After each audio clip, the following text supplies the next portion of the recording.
Hey, what's up everybody? Welcome back to Final Dad. It's time for Final Girl Friday. So I thought I would change it up from what we've been doing and pull out The Haunting of Creech Manor. If you want more Final Girl content, then make sure to subscribe and hit that bell icon for more for your notifications when new videos come out. So this feature film features some new rules that I wanted to cover before we got started. The main one being the fact that you can't kill the Poltergeist. So instead, to win, you've got to find Carolyn and save her by reaching an exit space. There's a specific dark power card that also requires you to find her stuffy Mr. Floppy. Some other rules for Creech Manor include windows, which give you an option to move outside. The one on the left, you can use the ladder to go up and down. The two on the right, those blue spaces, the arrow indicates a one-way passage, so you can only go down from there to the exit space, but you can't go back up. So that is pretty much everything for the rules. If you're new to Final Girl, the game is played through cards and dice to determine actions, along with some events and tarot cards to make you change up your strategy and keep you on edge. It's bursting to the seams with 80s horror themes, and you can tell some really awesome stories as you play. Season 2 is going out to backers now and brings with it 5 new feature films, which can be mixed and matched with Season 1 films for even more variety. So keep an eye out at your local game store or on Ryder Games website if you want to check those out. As of right now, they currently have the Season 1 films, but I expect at some point we'll see those Season 2 films available. So that's our start. Let's go ahead and dive into the story. So our first event is No One Comes Back. What goes up doesn't always come down. Place the skull token in the attic, and all victims in the attic are killed. Whenever a victim enters the attic, they are killed immediately. So that increases our bloodlust to 2 right off the bat. Our horror increases to 4, and we reveal our dark power card, which is Invisible Barrier. So you may not enter the exit space or an exit space with Carolyn unless you're at full health. So back to our 2 that died in the attic.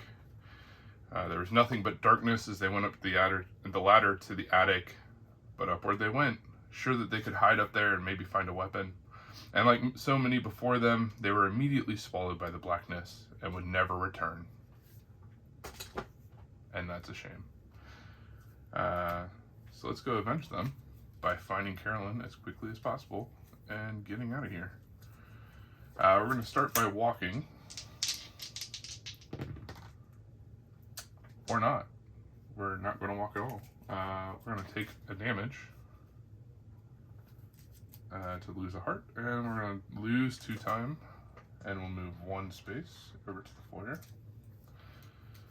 We're going to go ahead and walk again with more luck, hopefully. We can at least convert that with 2 focuses. Convert this into a success, move 1 space and lose a time. We'll take these 2. Our first one will let us move 2 spaces, and our second one will let us take a cost 2 or less action cards. We'll take Sprint. So we still have 2 spaces that we can move. So we'll take this here and go up here. And then we'll go ahead and sprint. And we can convert that, so we'll drop our short rest and weak attack. Lose a time, but we can move 2 spaces. 1 and then 2 over here.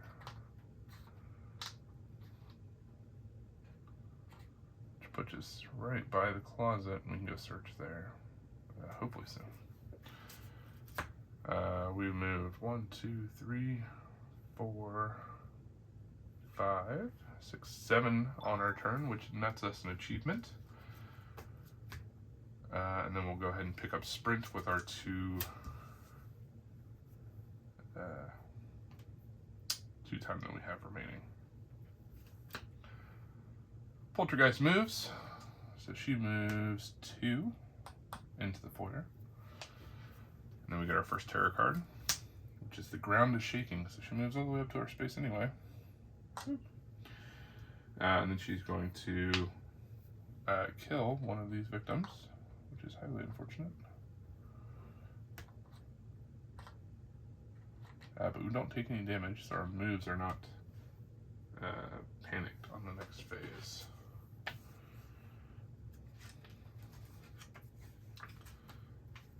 Let's find out what happened to that victim. Linda knew what an earthquake felt like. She grew up in California and had been through several of them. Were this a natural earthquake, she wouldn't have been scared at all, but when the wooden floor beneath her feet started splintering and snapping, she gasped in fear. Shortly after, there was nowhere to move as she balanced on a single floor joist. She looked down and there was only darkness below. The shaking stopped momentarily, but then resumed with a force no Richter scale could measure. The beam cracked and Linda fell into the darkness. Goodbye, Linda. All right. So it comes back around to our turn. We'll go ahead and sprint and try and get up to the closet here. Now we have a double success. So we can move 3 spaces, which at this point, 2, we can save those 2, and 3, we can come back around there and we can check the garage first instead. So we'll gain 2 time as one of our rewards, and we'll move a space for one of our rewards and make it back into the foyer.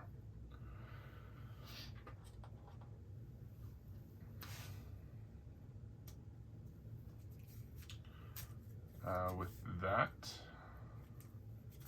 we have 8 time, we have 7 time to spend. We get our 0 cost cards back. We'll buy a focus, we'll buy a sprint, an improvise, and a search.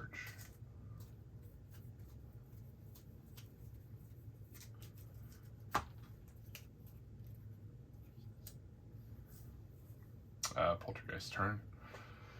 She'll move 1 and kill this victim here. So let's find out how they die.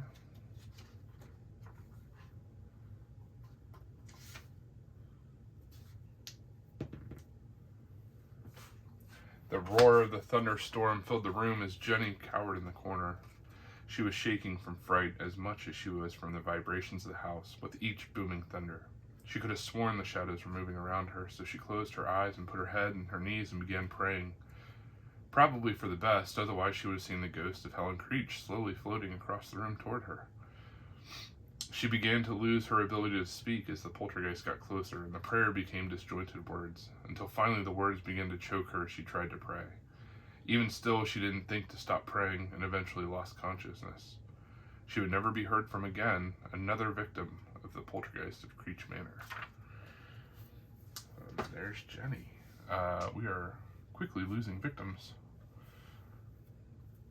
Let's go ahead and get our terror card here. The windows and doors just slammed shut. If you're inside, you may not move during the next action phase.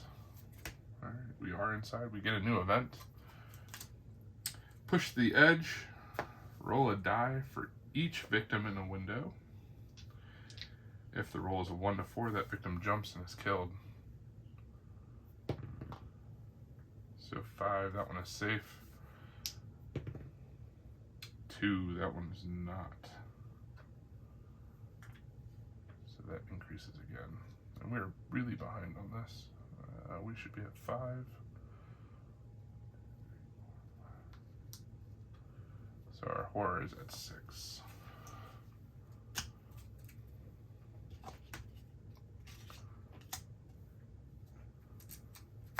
All right.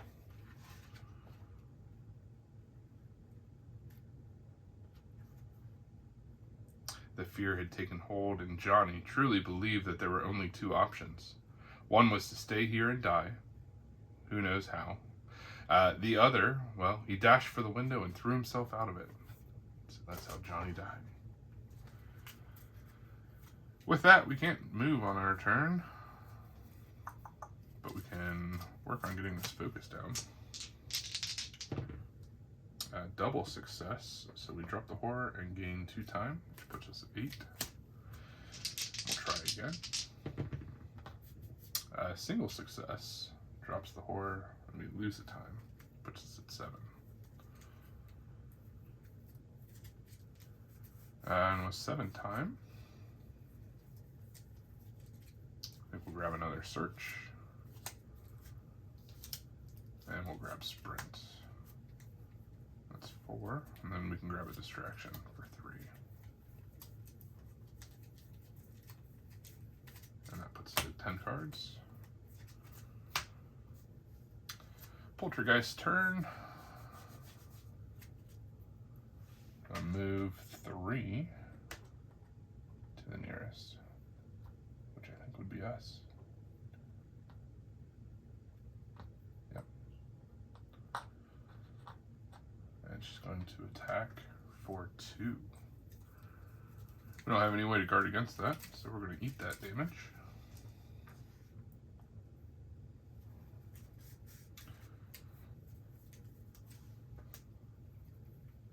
And then we reveal our terror card. It's coming, it's coming.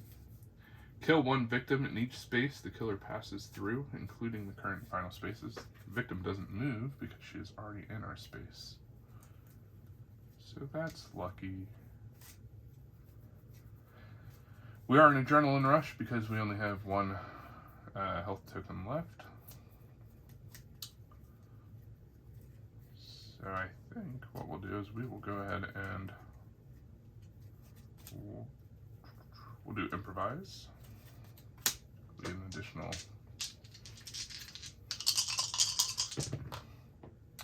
We have a single success.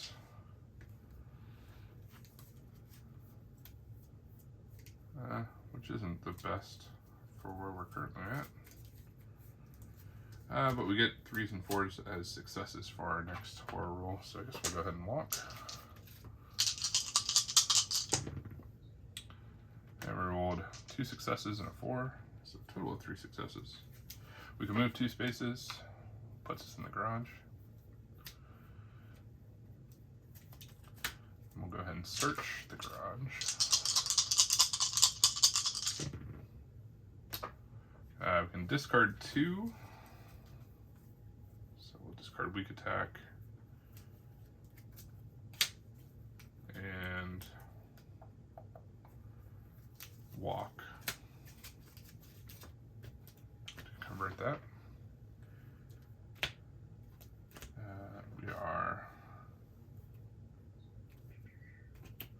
We're at 4 time with our search.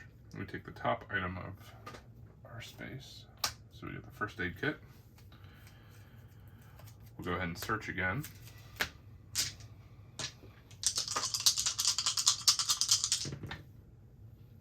We have all 3s and 4s.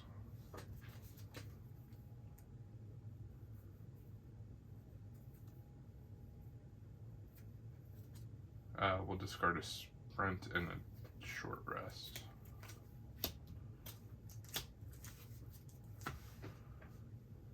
And we get the top item card.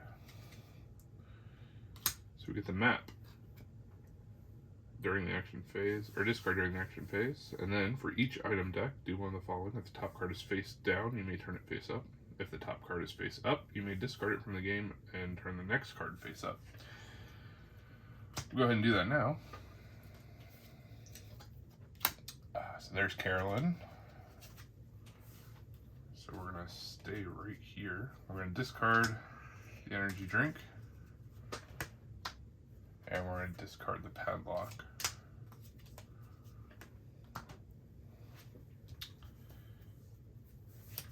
We have a distraction and a sprint left in our hand. We have 3 time.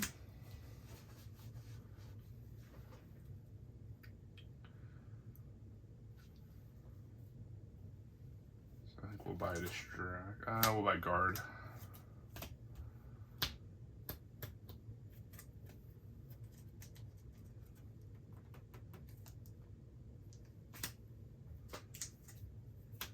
And we'll buy close call.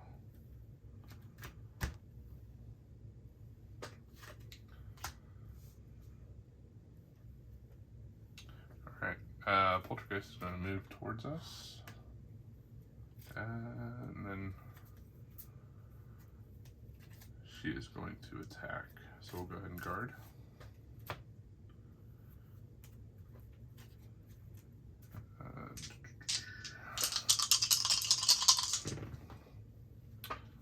Yeah, we had a pretty good roll there. We ignore all damage.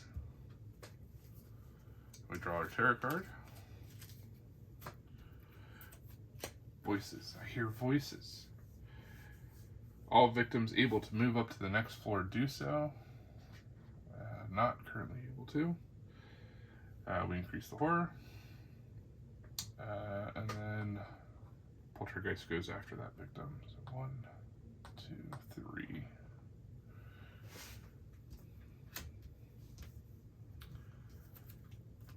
Alright, so it's our turn.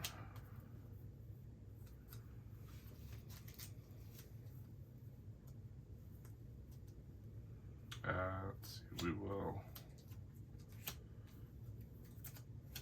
play a distraction.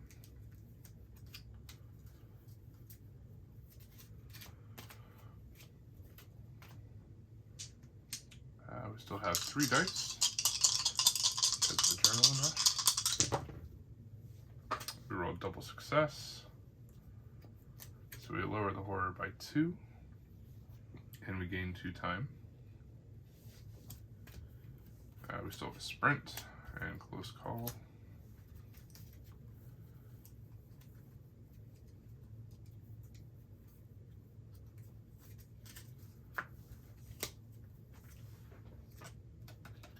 I think that's all we're going to do now. So for 8, we'll buy 2 searches. And we'll buy retaliate.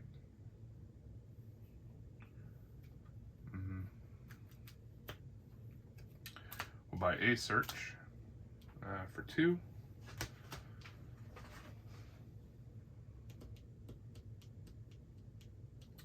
And we'll buy long rest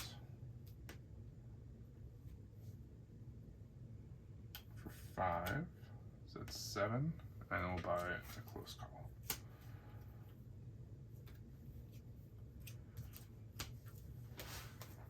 We got our 0 cost cards back.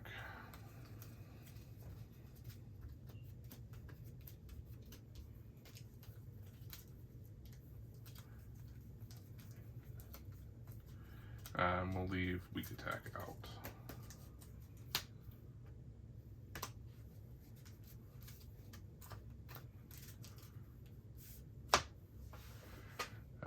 So our time resets to 6.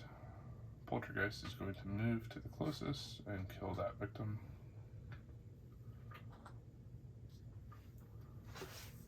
We'll roll a dice to see how they die. 5. Some thrill seekers come to Creech Manor due to the stories they've heard, particularly about the attic, which based on urban legends is the deadliest room in the house. Many times the ghost of the house will let some thrill seekers come and go so that the legend can live with them. Others, however, aren't so lucky. Jameson was making his way through the house trying to find the attic. It wasn't until skeletal arms grabbed his legs from underneath the stairs that he realized he'd made a terrible mistake.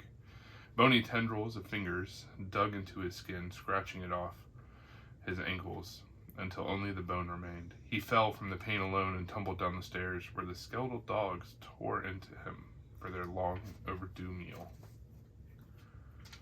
Shouldn't have gone to the attic, or tried to go to the attic. Alright, we get our terror card. Unstoppable Evil.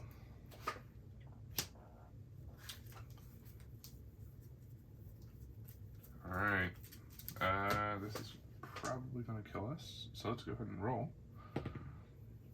6 damage. We have no victims, so we have to take the damage. Let's flip over our token. We have 3 hearts. Alright. We get a second chance at life. Let's go ahead and search.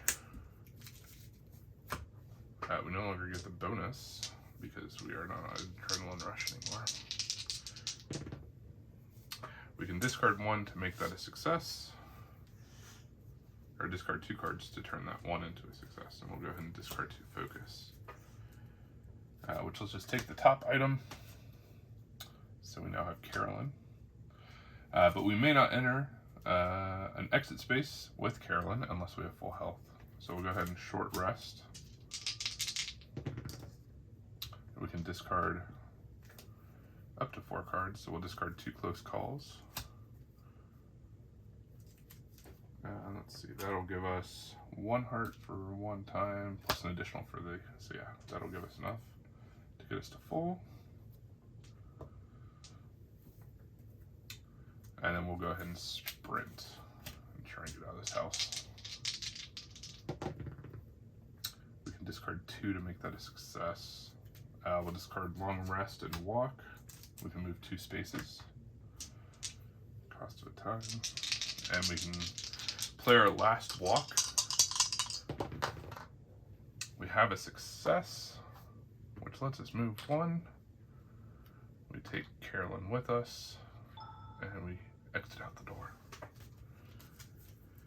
The poltergeist screeches as we leave, knowing that she won't be able to continue to toy with Carolyn.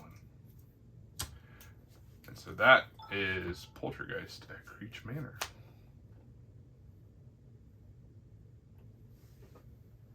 Thanks for watching.